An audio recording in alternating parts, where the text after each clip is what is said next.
Windy conditions can put the fear even into professional bike riders. In fact, it can have more bearing on the outcome of a race even than a hilltop finish.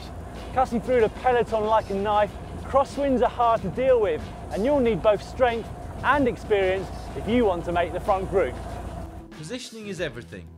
More than any other aspect of the sport, crosswinds require perfect positioning at just the right time. In the mountains, a top-class climber will be able to move from the back of the bunch to the front by the top, but even the strongest of riders will not be able to do this in crosswinds. Study the route and the forecast.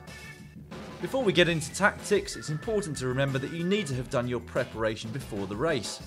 Make sure you know where the wind will be coming from, how strong it is, how open the roads are, and where the major changes in direction come on the course. If you have this etched in your head or written on your stem, then you'll already be one step ahead. Get AERO. Crosswinds and echelons almost always occur on flat roads. Cross tailwinds are the most dangerous, as that's when you get the least shelter.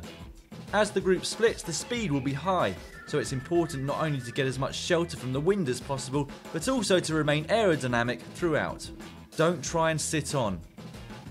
Echelons are one of the few places in cycling where it can save you energy to work with the rest of the group rather than trying to sit on. Why? Well, sitting in a crosswind means riding to the side of the person in front of you. So if that person is already near to the gutter or the white line in the middle of the road, then this is a dangerous place to be, plus it's not going to be much fun for you. Working with the others in the group will mean that you don't end up in the line of riders in the gutter or on the white lines. Sprint to the turn. If you've done your homework and you know where the likely crosswind section will be, then sprint into the corner that precedes it. It's imperative to be at the front from the start of the section, so don't be afraid of using a little extra energy to make sure that you get there in the best position. There's no point in trying to be crafty and save energy, only to find that you're way too far behind to make the front echelon. Make any attacks or sprints so that others have to come around you in the wind. If you've made the front echelon and you want to whittle the group down or sprint for the win, then make sure that you attack or sprint in the gutter. This will mean that the riders behind you will not have any shelter, and if they want to come around you, they'll have to do it into the wind. Riding in the gutter side is the least safe place to be, as you have nowhere to move, but a strong wind changes this.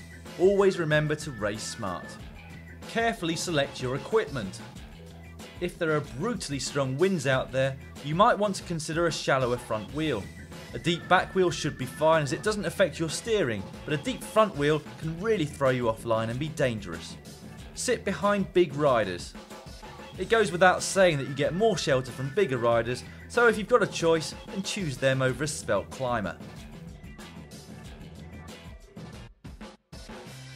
Cornering in a line is an essential skill when it comes to road racing, either when you're in a break or when the group is strung out.